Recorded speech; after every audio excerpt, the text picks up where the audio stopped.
মুর্শিদাবাদের ভাগীরথী নদীর শান্ত তীর ধরে এগোলে হঠাৎই চোখ থেমে যায়।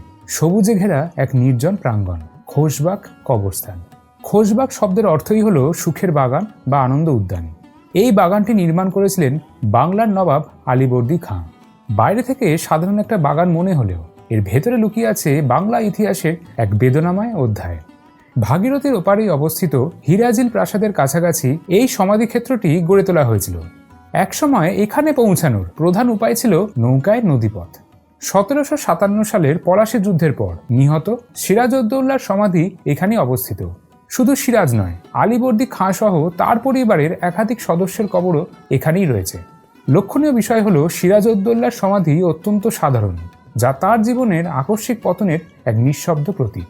খোশবাগ আসলে নবাবী পরিবারের পারিবারিক সমাধি ক্ষেত্র হিসেবে ব্যবহৃত হতো। এটি একটি প্রাচীর বেষ্টিত বাগান, যার নকশায় মুঘল চারবাগ শৈলীর প্রভাব দেখা যায়।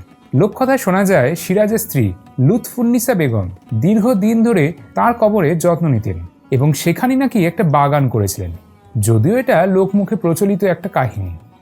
বর্তমানে এই স্থানটি ভারতের প্রত্নতাত্ত্বিক সর্বেক্ষণ বিভাগের তত্ত্বাবধানে সংরক্ষিত এবং ইতিহাস প্রেমীদের কাছে একটি গুরুত্বপূর্ণ গন্তব্য। খোশবাগ শুধু একটা কবরস্থান নয়, এটি বাংলার নবাবী আমলের পতন, বিশ্বাসঘাতকতা এবং সময়ের নির্মমতার এক নীরব দলিল।